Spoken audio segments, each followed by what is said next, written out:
Hello everyone and Namaskar. I welcome you all to What Watch India, and we keep you updated with the recent developments in Indian energy ecosystem. So in the previous parts, we discussed the 2014 regulations, what were the limitations of them that brought forward the 2022 regulations which completely delinked the DSM charges with the frequency, and now due to their failure to contain the grid frequency in the operational band, the 2024 regulations, they were necessitated, and in this video we'll discuss them. So the 2024 regulations were notified on 5th of August 2024. They moved away from the 2022 fundamental that was introduced of delinking grid frequency and the DSM prices. In these, the linkage has been re-established, although to in a different manner, but again the DSM charges are related to the frequency, as we'll see later. So there are certain key terms that are defined in this, and we'll discuss them one by one for a comprehensive understanding. So the first one is available capacity. This is related to the wind, solar and hybrid resources. It refers to the cumulative capacity of wind, solar, hybrid resources capable of generation. Now, say I have a plant of 10 megawatt solar modules. Total capacity of the plant is 100 watts, 100 megawatts. I have scheduled a power of say 75 megawatt. So the scheduled capacity will be 75 megawatt, but the available capacity will be the total cumulative capacity.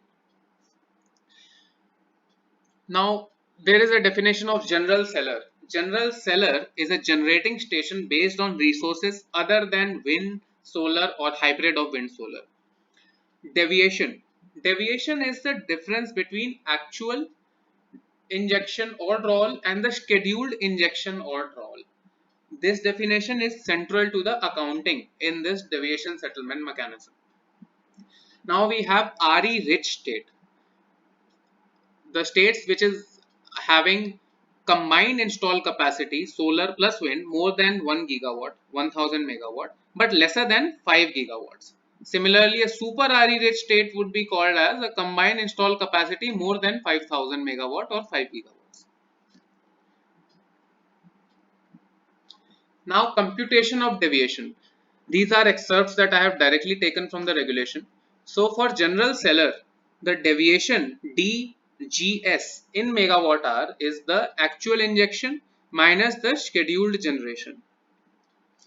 That means the scheduling process happens on a day ahead basis in time blocks of 15 minutes each.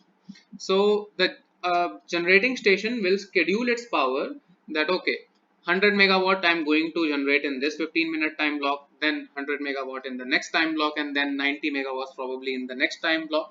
That way the scheduling is done, but your deviation is calculated based on what you inject and what you scheduled. The difference of the two is deviation, and in percentage terms it is the 100 times actual injection minus the scheduled generation over the scheduled generation. Now for buyers it is D by actual drawal minus the scheduled drawal. Similarly, in percentage terms it is 100 times actual drawal minus scheduled drawal over the scheduled drawal. Here I would emphasize that it is over the scheduled generation, over the scheduled drawal, right? Which is the correct method of computing the percentage deviation. But there is a small variation in case of wind and solar sellers, which we'll see. In case of wind solar seller or wind solar hybrid seller, there are two timelines. So we'll see the first one, which is currently applicable up to the period of 31 March 2026. The deviation is simple, actual minus the scheduled one. But here is a catch. In the deviation for wind solar seller in percentage terms, it is calculated actual injection minus scheduled generation over the available capacity. Now, if we see in case of a general seller, it is over the scheduled generation that was scheduled by the generator a day prior on a day ahead basis. But here it is based on the available capacity. Now, like I said, a generating station based on wind or solar may have an available capacity, which is the total cumulative capacity of all the units that are there, of 100 megawatt. It may have scheduled only 90 megawatt for the next day. So, but instead of computing the deviation over the 90 megawatt that was scheduled, it is calculated over the entire 100 megawatt of available capacity. That means this denominator is high, and that would result in a lower deviation. This is basically to support the wind and solar and hybrid of wind solar sellers, because the forecasting tools, although have evolved to a good extent, are not simply accurate enough to be able to correctly predict the quantum of injection on a day ahead basis for these intermittent and highly variable technologies. But the commission is recognizing the development of the improvement in forecasting technologies and techniques, and up after the period of 2026, 1st of April 2026, we can see the deviation is 100 times actual injection minus schedule generation, just like the current one, over some x percent of the available capacity, and 100 minus x, the remaining percentage of the scheduled generation. That means the denominator will not be as high as it is up to the period of 2026. It is just 100% of available capacity, but now it is some percentage of the available capacity and some percentage of the scheduled generation. This X will be stipulated by the commission through separate orders after public consultation.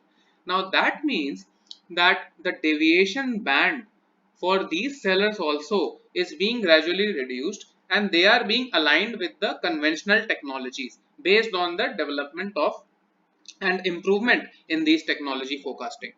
So this was the thing.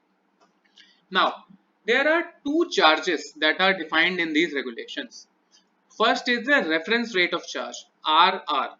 Second is the normal rate of charge, is NR, right? So the reference rate of charge, or RR, is for the generating companies. It is the energy charge component of tariff determined or adopted by the commission. I will again highlight that it is just the energy charge component.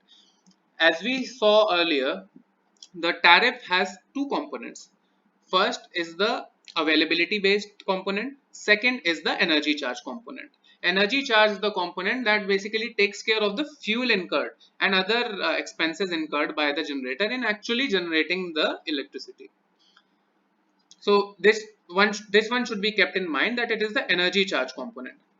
And then in absence of a tariff that is determined by the commission, whatever is the price discovered at the power exchange will be taken as RR for GenCos. In case of buyers, the beneficiaries, the utilities, the DISCOMs, it is NR, which is the maximum of A and B and C. So A is the weighted average area clearing price of integrated day ahead market segments. IDAM is basically power market in which power is scheduled on a day ahead basis and sold that in that manner. It is called integrated because renewable and conventional both are being sold. Area clearing price is basically for ACP takes account of the geographical location, the spatial component of that market price. Then second one is the weighted average ACP of real-time market segments. Now they are different from IDAM segments because they are the scheduling for these is done closer to the actual dispatch. Unlike in IDAM where scheduling is done on a day-ahead basis, here it is done much closer to the actual supply. And in most cases, it is the gate closure time for bidding is 1 hour prior to the actual supply. So this takes in the real time component, real time effect of the power pricing. And the third one is a composite value including ancillary service charge. That is, it is the sum of C is the sum of 1/3 of A, 1/3 of B, and 1/3 of the ancillary service charge. Now, as we discussed, system operator will deploy certain costly ancillary services in order to stabilize the grid, bring back into the operational band of frequency. Those charges are generally quite high, and those have been factored in this composite index. So normal rate would be taken as maximum of A or B or C, and this ensures that dynamic pricing that reflects the real-time system conditions, right? Let's move forward. Now, this might look a little difficult, but it's not. If you look at the regulations, it is much more complicated than this. I have tried to make some graphs to help you guys visualize how these charges are calculated. So if we see, I'll try to break it down in as simple manner as I can. And if we see the frequency band in 49.97 and 50.03 hertz, and there are two segregations, two volume limits that are defined. First volume limit is deviation is lesser than 10% of the deviation for a general seller or 100 megawatt. So we saw the definition of DGS, deviation for general seller, in the previous slide. If you don't recall it, you can go back. It is basically the difference between the actual and the scheduled generation. So if the deviation is lesser than 10% of that or 100 megawatt, whichever is lesser, these regulations apply, these charges apply. On the other hand, if it is more, that means basically this 10% is the volume limit. So more than this volume limit, the charges become much more penalizing, much more harsh, much more severe. We'll discuss them. So now if we see within this 10% range, in the frequency band of 49.97 to 50.03, which is somewhere here, the charges of over injection, we have to discuss over injection. Over injection, the seller is generating more than its schedule. Now that means the seller has incurred, so the seller had scheduled 100 megawatt of power. It ended up injecting more than 100 megawatt due to many operational reasons. It injected say 110 megawatt. So it will get paid for 100 megawatt through the DISCOM, and the remaining 10 megawatt that it has over injected, for that also it has incurred certain energy charges, certain fuel charges. So those are receivable by the seller. It will receive for that over injection, but those receivables will be governed by this graph. So in this frequency band, if the generator injects more than its scheduled within the limit of 10%, it is paid at 100% of the reference rate. Reference rate in this case was the energy charge component. So basically whatever the seller has expended, whatever money has been incurred in generating that excess electricity is paid back at the same rate, right? It is paid at 100%, which is 100% of the energy charges. Now we see a case in which the frequency is towards lower end of the spectrum. That means frequency is lower. That implies that the demand and supply balance is such that the demand is much more but supply is not enough. So we need to incentivize if there is an over injection, because any over injection will support the grid. So if we see at 49.97, it starts at the reference rate, which is 100%, and it gradually rises by 2.15% per 0.01 hertz drop in frequency, all the way up to 115% of the reference rate. That is paid 15% over the energy charges, which is 15% incentive at the low end of the frequency at 49.9 hertz. But beyond that, it is constant at 115% of RR. There is no further incentive. Now we can say that it is still supporting and it should keep on increasing, but there has to be a limit, because if there is an over incentive, that means if it still keeps on increasing, uh, that would prevent the generator from participating in the ancillary service mechanism. They will treat this only as a source of revenue and they will keep over injecting under periods of low frequency. Instead, the commission envisages that the generator must participate through scheduled ancillary service mechanism rather than leaning on the deviation settlement mechanism for the settlement of payment. So this is the way we have discussed this much of the graph. Now we see if the frequency is on the higher end of the spectrum, that is 50.03 to 15.05 hertz. That implies the demand and supply balance is such that demand is not enough but the supply is too much, right? So in this situation, if you over inject, you will still be pushing the frequency over and above this band. So that will destabilize the grid. So now beyond any injection, over injection beyond 50.03 will not simply fetch the reference rate at 100%. So it is paid at less than 100% RR. It becomes 75%, and then it becomes 50% at 50.05 hertz. So basically it falls by 25% per 0.01 hertz rise. As we can see, it is 50%. So just to say that if the frequency is 50.05 hertz and I being a generator end up over injecting to the grid, I will only receive for that excess 10 megawatt that I have generated, I'll only receive 50% of the energy components towards it. So for example, I have spent some X amount of fuel charges in producing that excess 10 megawatt, I'll receive X by 2 because it is just 50% of the reference rate. So that is a deterrent, that is the penalty, that is a direct loss for me, right? Now in the band of 50.05 to 50.1 hertz, there is no payment whatsoever. So that is a very strong disincentive for any over injection at high frequency for the generators. And beyond 50.1 hertz, you don't get anything. Instead, there is a penalty of 10% of the reference rate for frequency more than 50.1 hertz. That is, you spend some money, you don't get anything for it. Instead, for spending that money, you have to pay additional 10% penalty of your energy charges. This is the overall scenario. Now, if we look at deviation beyond the volume limit of 10%, for frequency less than 50.1 hertz, there is no payment whatsoever for that deviation beyond 10%.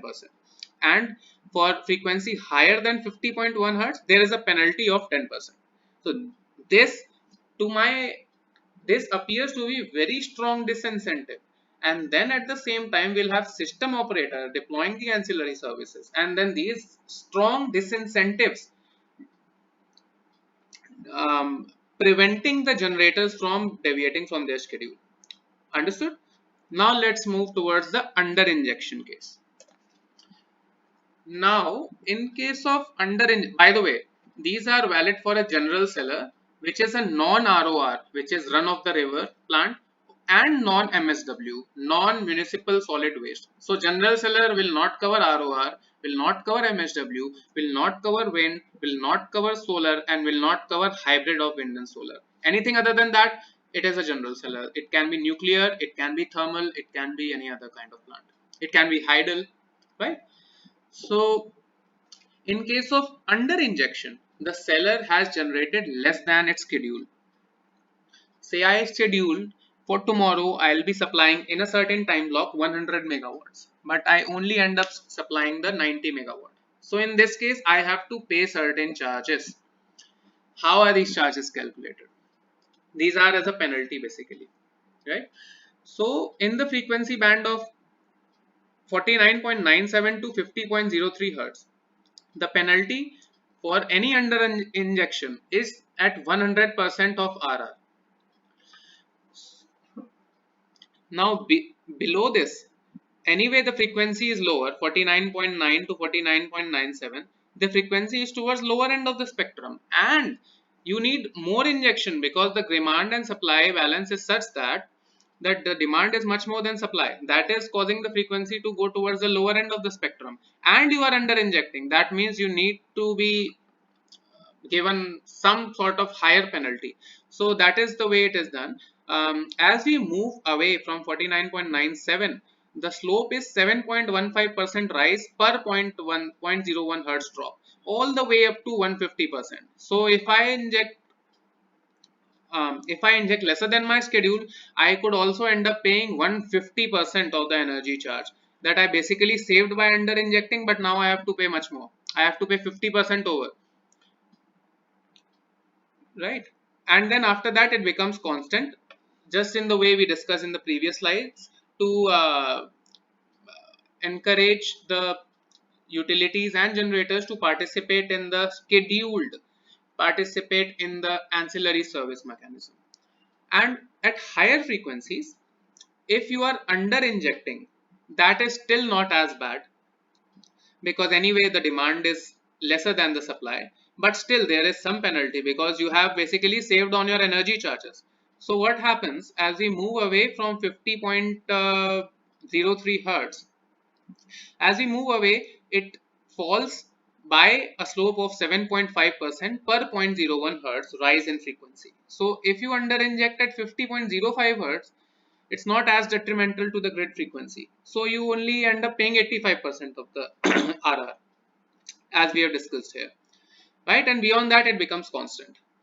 Now, away from this 10% volume limit, if it is more than 10%, so it is paid, the penalty is at reference rate at frequency more than 50 hertz in the frequency band of 49.5 to 50, which is lower end. The frequency is the penalty is 150%, and lower than 49.5, it is as high as twice your energy charges. So it's better to inject whatever you have scheduled rather than under injecting, because you end up not saving, you end up paying twice as much energy charges and penalties if you don't inject. This is the scenario. Now, there are certain separate dispensations for RoR and MSW. So, just as a small revision, RoR flows are basically, I'll have a source of water at higher head.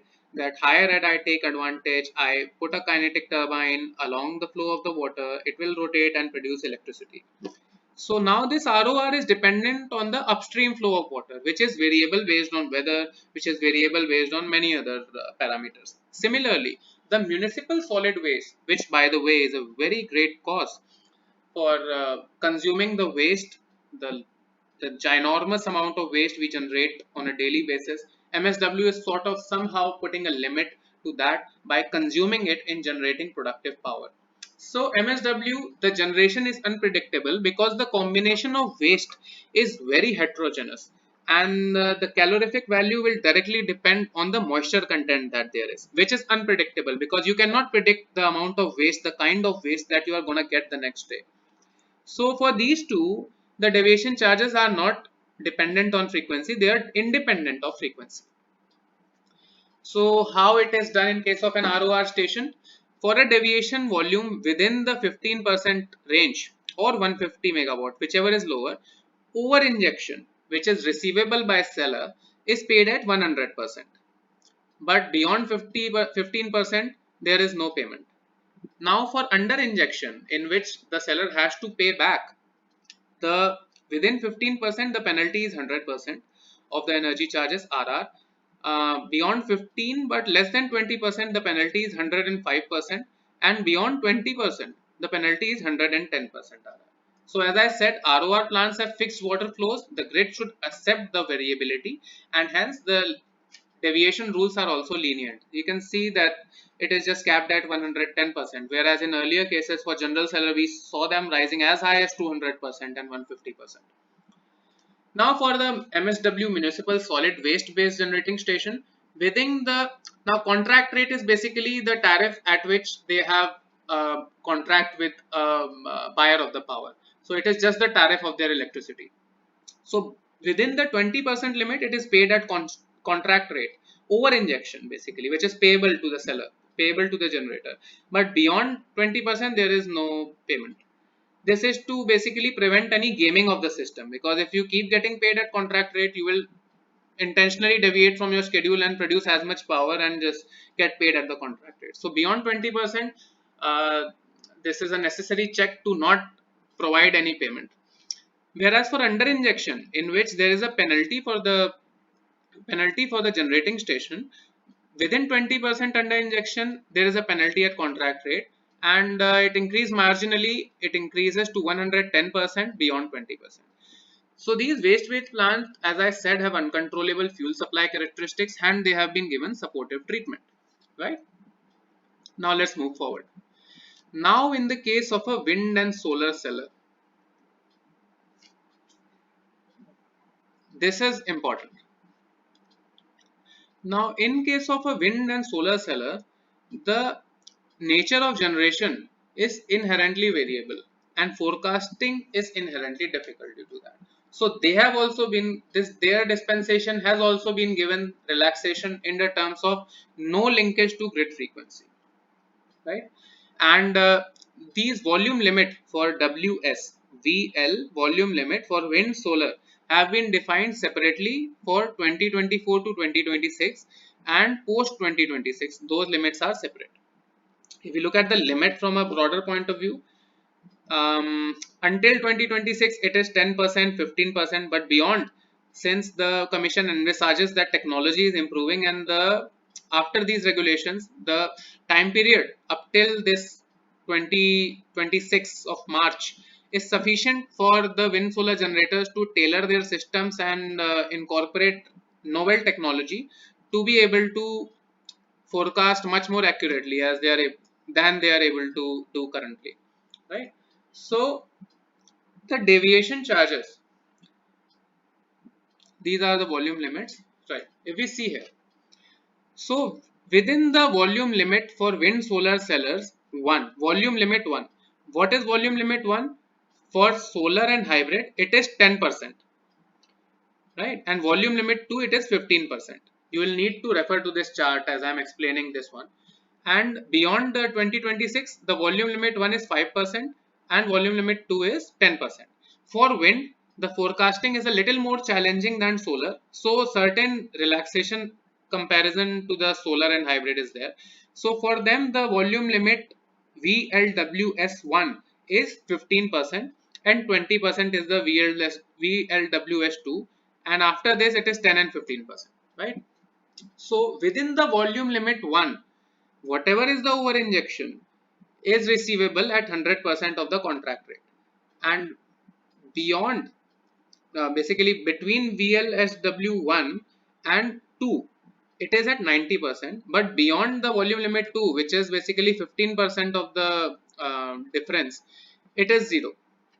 Now for under injection, in which the generator has to pay as a penalty, within the volume limit 1 it is 100%, between volume limit 1 and volume limit 2 it is 110%, but beyond it is at 200% contract rate. The penalty is twice. So this is the way deviation is settled for wind and solar sellers and hybrid. Now for the energy storage systems, right? They have been charged, the treatment for them is similar as of a general seller, which we discussed in the previous slide. But certain differences fundamental are there. So in their charging mode, overdrawal will be, that means they draw more than their schedule, it will be treated as an under injection. It is a penalty. And underdrawal, that will imply an over injection, which is a receivable for them. Now we have come to the buyer side. If we look at the buyer, it is on the similar scenario that we need to support the grid and we need to receive penalty when we do actions that are not supportive of the grid, right? So underdrawal by a buyer will support the grid. This is an assumption which is receivable by the buyer. So if you underdraw then your share, you are basically supporting the grid, and this is receivable for the buyer. Also, if you are underdrawing, like I gave that example, if a generator is scheduled 100 megawatt and it only injects 100 megawatt, right? But I as a buyer has only drawn 90 megawatt. So, but I'll have to pay at the scheduled power. I'll still end up paying for that 100 megawatt despite the fact that I drew less. So, so basically I ended up paying more, right? For that 10 megawatt, I ended up paying more. So for that 10 megawatt excess payment, I'll receive something based on the grid frequency. So if the frequency is 50 hertz, the receivable by the buyer for underdrawing is 90%, right?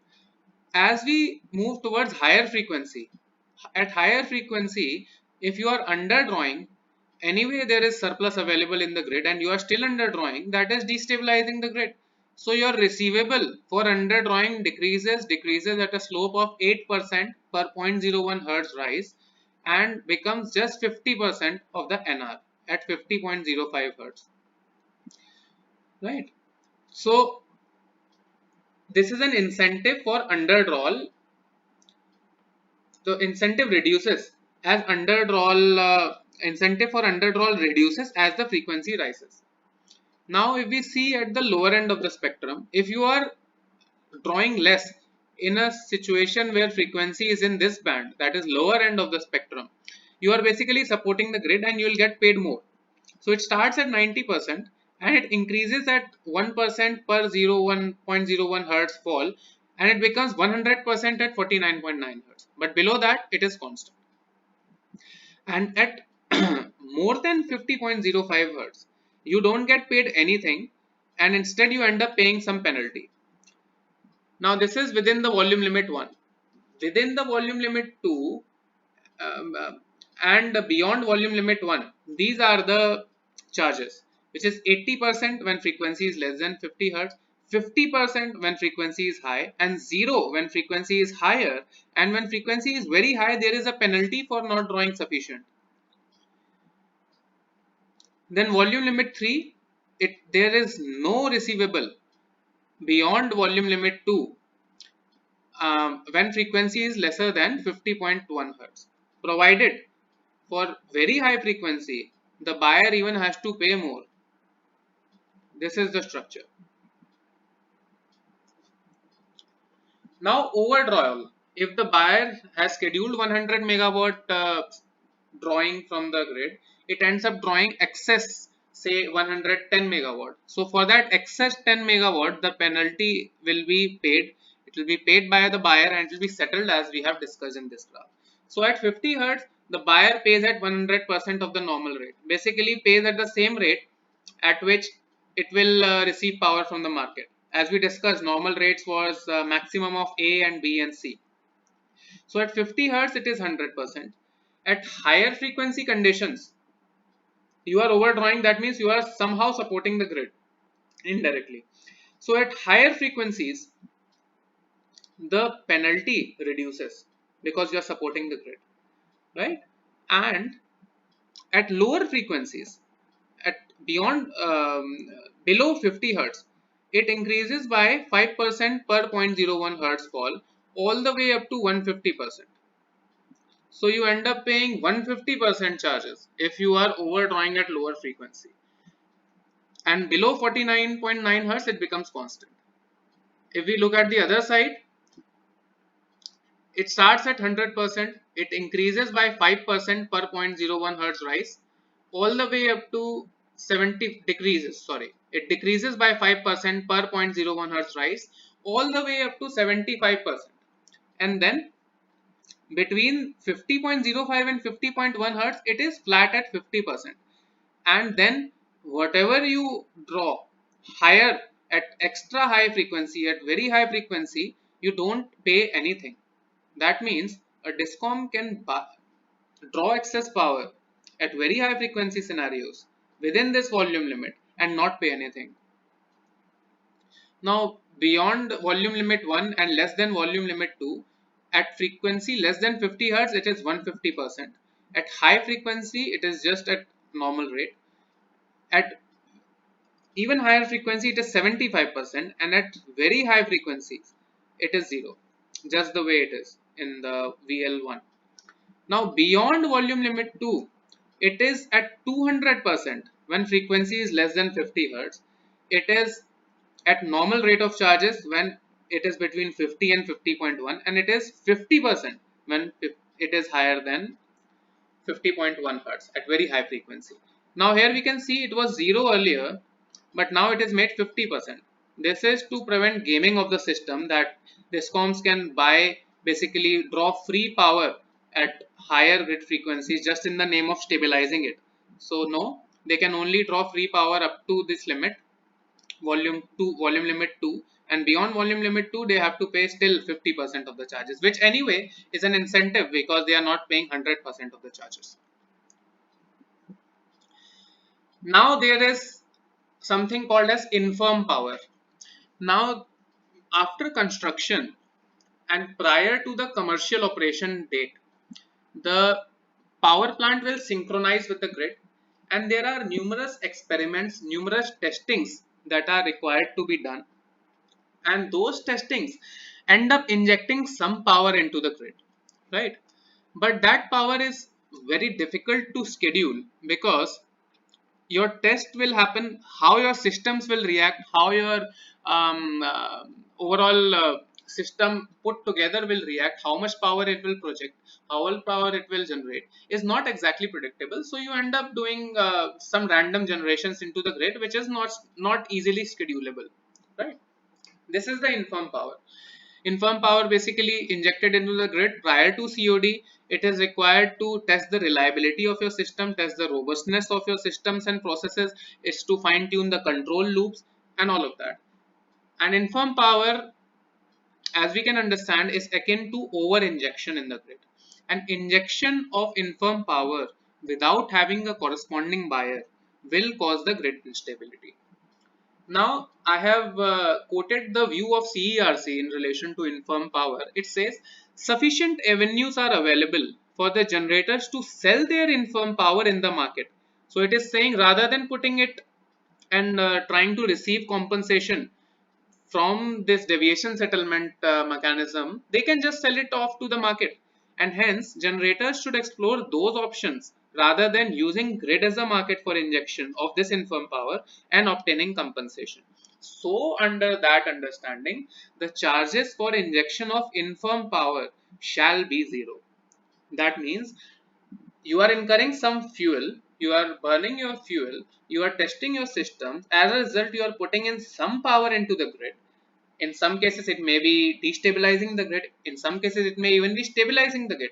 Whatever it be, there is no payment as of now to be paid for injection of this infirm power. Now, there is an amendment proposed in this month, which we will discuss. As of now, whatever infirm power you generate, there is no payment. But there is something called as a trial run. So after you have tested your systems, you have tuned your control loops, you basically do a trial run. You give notice to the load dispatch center, regional load dispatch center. Someone from there will come and you will demonstrate certain things that are specified in the grid code and beyond the scope of this presentation. So I have just taken definition. It confirms that all necessary protection mechanisms are in place, ensuring the safe injection of power into the grid without compromising its reliability.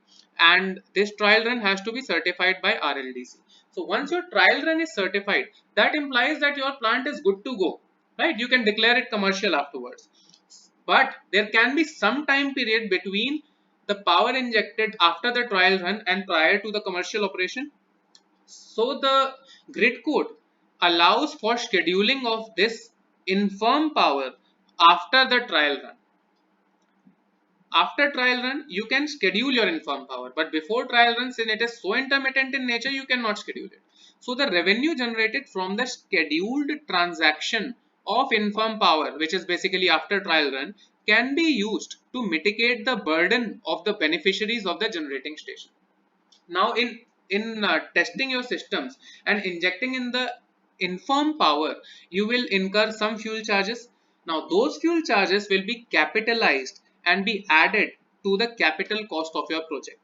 Now, based on this capital cost, your return on equity is calculated for the tariff, and that return on equity is basically a part of the annual fixed charges that are to be paid by the beneficiaries. But if you are able to get some revenue from this infirm power, you can just offset your costs that you have incurred by burning the fuel and other charges, incidental charges, and that reduces the burden on the beneficiaries by reducing the capitalized cost of that infirm power fuel. So if I read the regulations, the charges for injection of infirm power shall be zero. There is an amendment provided that if infirm power is scheduled after a successful trial run as specified in the grid code, the charges for deviation over the scheduled infirm power shall be as applicable for a general seller or a wind solar seller as the case may be. Provided further that when system frequency is higher, more than 50.05 Hz, the charges for deviation of scheduled infirm power by way of over injection by a general seller or a wind solar seller, as the case may be, shall be zero. That means if you are over injecting beyond at anyway higher bands of frequency, you will not receive anything for that over injection. But still, nevertheless, you can schedule this power and receive the revenue for your Infirm power after the trial run. This is important. So post trial run Infirm power scheduling can be done. Now we look at the startup power. It is basically the construction power required by the plant under construction to power its systems and to give black start to its own systems. It needs some power, and there are many other electricity requirements. As per the grid code, you can take startup power. I'll have to recheck it. 15 months prior and to the synchronization with the grid, and then you can inject the Infirm power for 12 months after synchronization of the grid. So it is akin to overdrawal. If you draw more startup power, it is basically overdrawal, and it can be avoided by entering into schedulable contract. Basically, you know, unlike the case of Infirm power, the startup power in this case, you know that how much is going to be a requirement and when it is going to be. So you can enter into schedules and you can avoid the deviation charges, and they are payable at reference charge rate. Now we come at the accounting of charges. This revenue, these penalties, these incentives that we discussed, where is the money going to come from? So there is a deviation and ancillary service pool account which are maintained and operated by the regional load dispatch centers, and the fund comes to those. So what is the credit to those funds? It is the payment receivables for deviation, the delayed payment charges received as a result of payment delay on those DSM charges, then secondary reserve ancillary service, tertiary reserve ancillary service. Now what they are, basically there are three levels to the ancillary service which are deployed by the system operator to bring the grid frequency. So these are those two levels. Further explanation, I'll make a separate video. It is beyond the scope of the current video. So basically it is receivable for these down means to draw less. Now debit, money will be taken for over injection to seller from this fund. It will be paid from this fund. Under drawal to buyer, it will be paid from this fund, and the deployment of ancillary services, it will be paid from this fund, right? Now these DSM charges, the payment obligation is high priority and payment becomes due within 10 days of statement issuance by the RPC. So we can see the RLDC, it will prepare the deviation data statement of the previous week ending Sunday and submit that to the RPC secretariat weekly by Thursday. Then RPC will issue weekly deviation charges and statement by the next Tuesday for that previous week. So that statement, if those charges are not paid within 10 days, there is a delayed payment which is calculated at 0.04% per day of delay. Now, if once a generator or a beneficiary or a buyer of power defaults on this, then after payment, thereafter, since they have lost their credibility, they have to maintain a letter of credit, which is mandatory if defaulted in the previous year, must cover 110% of the average weekly liabilities, and RLDC shall have the power to encash it, so should there be a default. Now we come to the amendment in point, which is the draft amendment open for stakeholder comments.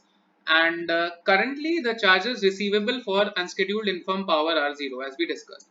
Although scheduling can be done, but after the trial run. So before trial run, whatever the Infirm power is, it is unscheduled and it is zero.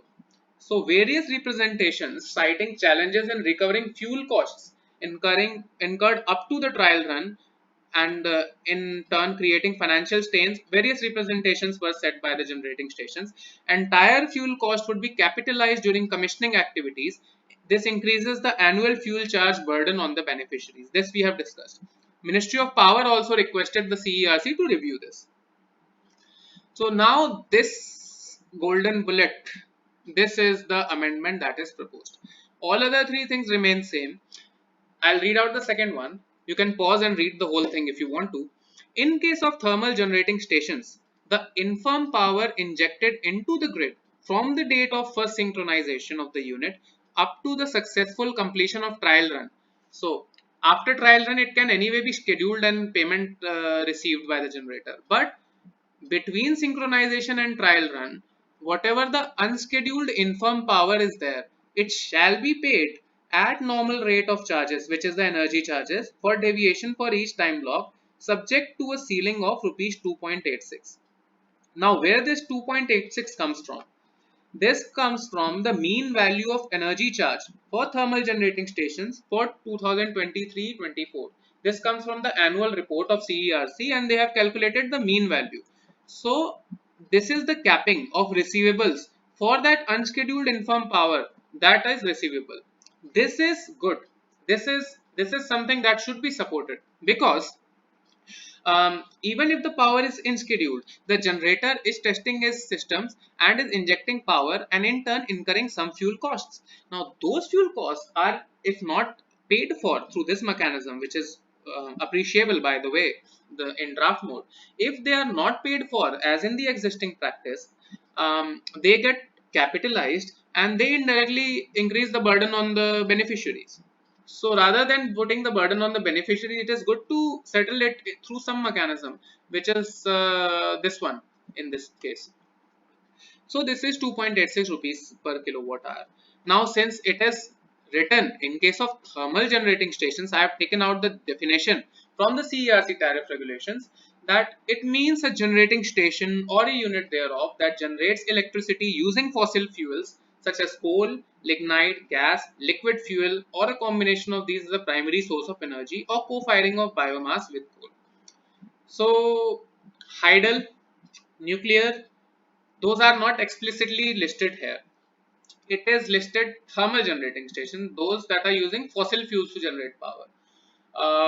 Exact applicability of these infirm charges on hydel or nuclear or other kind of systems is not clear. So the Commission has recognized the operational challenges faced by generators, and proposal for commercial settlement of such necessary infirm injections is welcome. The ambit should be widened. It should include nuclear, it should include the wind, and also this 2.83 rupees per kilowatt hour charges, it is based on the mean value of energy charges. So moving forward, this needs to be escalated forward, because the charges will increase, and there should be some mechanism for escalation as well. So this was it. I thank you all for staying with us for this long. I hope everything was cleared up, and should there be any confusion, feel free to comment down below and we'll try to get back to you. I thank you all from What Watch India. Have a good day. Goodbye.